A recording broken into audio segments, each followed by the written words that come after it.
اگر تمہیں اس کا علم ہوتا نا جس کا مجھے علم ہے تو فرمایا تم رویا کرتے، تمہاری کیفیات اور ہو جاتی۔ بعض اوقات کچھ لوگ غیر سنجیدگی کا مظاہرہ کرتے، ہنستے ہیں، شغل بناتے۔ بہت سارے کام ایسے ہیں، بہت سارے فیوز و برکات ایسے ہیں جو انہیں ملنے ہوتے ہیں، نہیں مل پاتے، تو وہ غیر سنجیدگی، طبیعت کی، لہجے کی غیر سنجیدگی، ان سے وہ فیوز و برکات اٹھا لیتی۔ میں دوستوں سے کہتا ہوں، آپ کسی جگہ محفل میں جاتے ہیں، آپ کسی دینی اجتماع میں جاتے ہیں، لیکن رستے میں اگر آپ شغل کرتے ہوئے جا رہے ہیں، ہنستے ہوئے جا رہے ہیں، آپ نے کیا فائدہ حاصل کیا؟ آپ جہاں بھی جا رہے ہیں، موبائل آپ کا آن ہے، موبائل دیکھ رہے ہیں، موبائل چلا رہے ہیں، موبائل ہی چل رہا ہے، تو آپ نے کیا سنجیدگی حاصل کی؟ پایا کیا؟ ہر کام صرف موبائل کے اسٹیٹس کے لیے کیا ہے؟ تم اگر وہ جان لیتے جو میں جانتا ہوں، اصحاب صفا کے پاس قرآن مجید کی کوئی آیت تلاوت کی گئی تو وہ رونے لگے، صحابہ رو پڑتے تھے، اللہ کے خوف سے، خشیت سے رو پڑتے۔ کوئی آیت تلاوت کی گئی، اصحاب صفا رو پڑے، ان کو روتا دیکھ کر حضور بھی آئے اور اللہ کے رسول کی آنکھوں میں بھی آنسو۔ اور پھر اللہ کے حبیب علیہ السلام نے اس عمل کا اظہار فرمایا۔ حضور فرمانے لگے، جو آنکھیں رب کے خوف سے آنسو بہاتی ہیں نا، ان کو اللہ پھر دوزخ پر حرام کر دیتا، پھر وہ جہنم میں نہیں جائے گا۔ وہ اللہ کے خوف سے چھلک پڑی، جذبات ابل کر باہر آ گئے۔ سعادت مند لوگ ہوتے ہیں، سعادت مند۔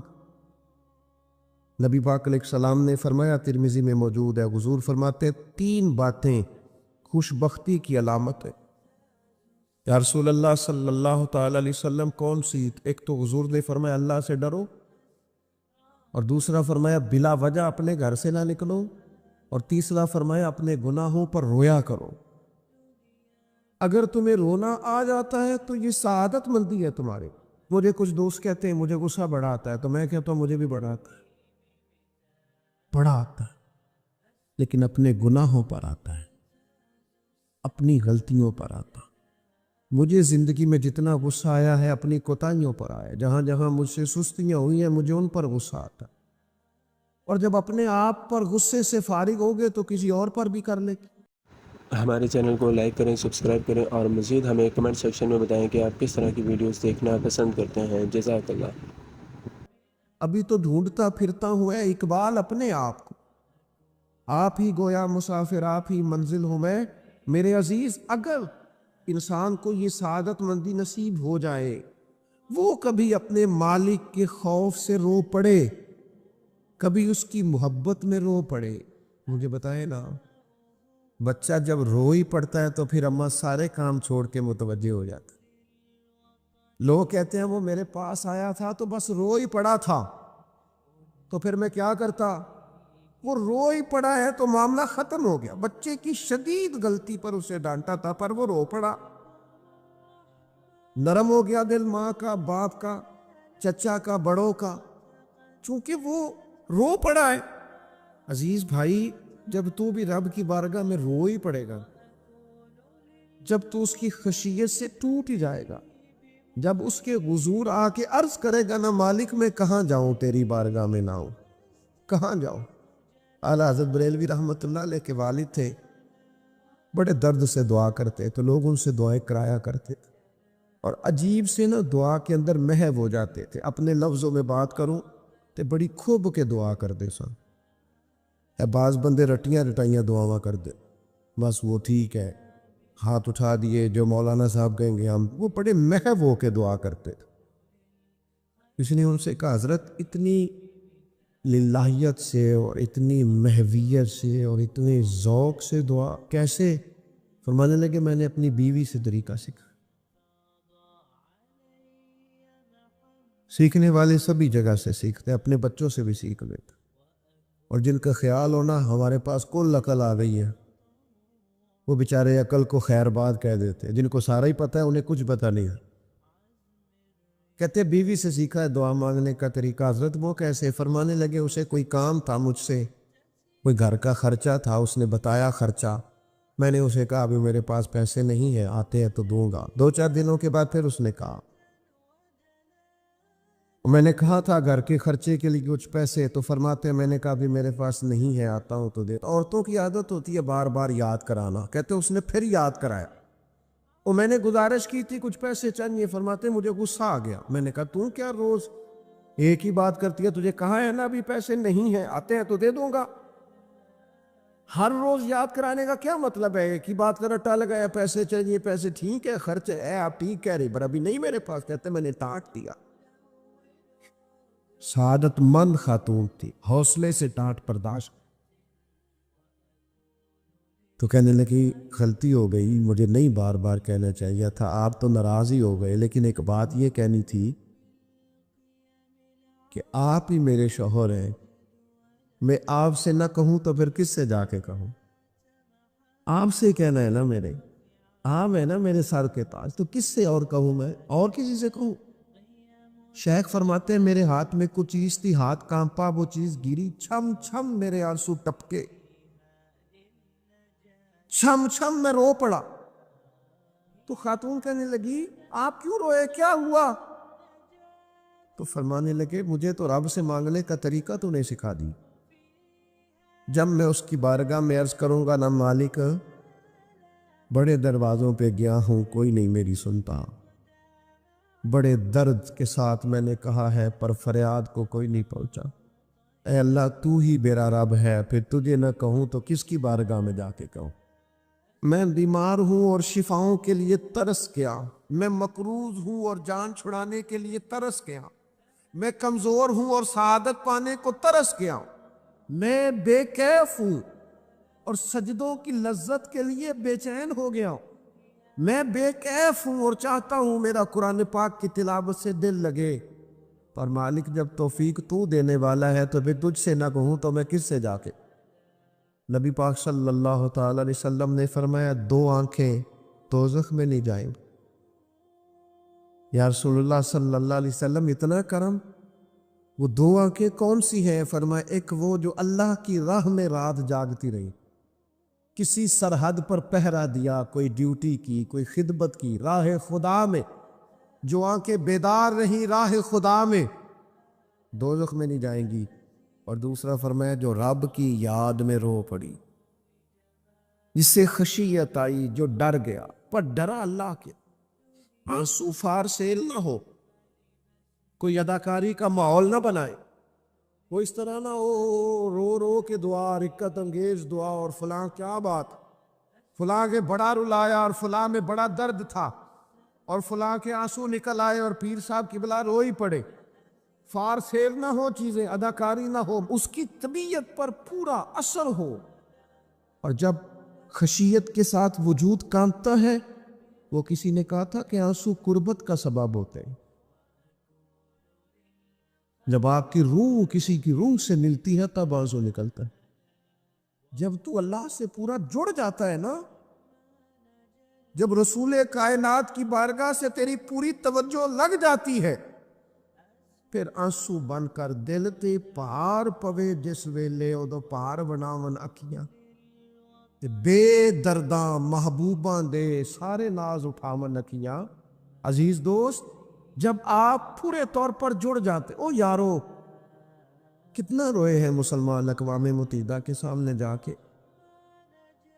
کتنی قراردادیں پیش کی تم نے سلامتی کونسل میں، حتیٰ کہ مسلمانوں کے جو امیر ملک تھے ان کی تنظیمیں بنی، کوئی مسلمانوں کی داد رسی کو نہیں پہنچا۔ میری کو بہت لمبی عمر تو نہیں ہے، پر میں نے برما میں مسلمانوں کے کٹتے ہوئے حالات دیکھے، خبریں آئیں ہم نے دیکھی، کٹتے اور سسکتے مسلمان ہم نے دیکھے، ہم نے دیکھا لیبیا پہ حملہ ہوا اور ٹوٹ گیا سارا ملک، میں نے وہ منظر دیکھا جب غوث پاک کے بغداد میں بمب گرے، ہم نے وہ دور دیکھا جب کسی نے خبر دی کہ کربلا میں پھر سے کربلا برپا ہے، ہم نے وہ منظر دیکھا جب پتہ چلا کہ پھر سے مولا علی کے نجف اشرف کو اجاڑا جا رہا ہے، ہم نے وہ سارے منظر بار بار دیکھے، بار بار سنے، اور اب تو شرم آتی ہے، میرا دل کرتا ہے میں فلسطین کا نام نہ لیا کروں، شرم آتی۔ یہ کوئی ہماری تقریروں کے موضوع ہے؟ یہ کوئی ہمارے کالم نکلے کے عنوان ہے؟ یہ کو ہمارے موبائل پہ لگانے کے سٹیٹس ہیں؟ یہ تو شرم سے مر جانے کا مقام. یہ کوئی گردنیں اٹھا کے بات کرنے والی بات ہے؟ یہ موبائل پہ ایک دوسرے کو ویڈیو دکھانے کا منظر ہے؟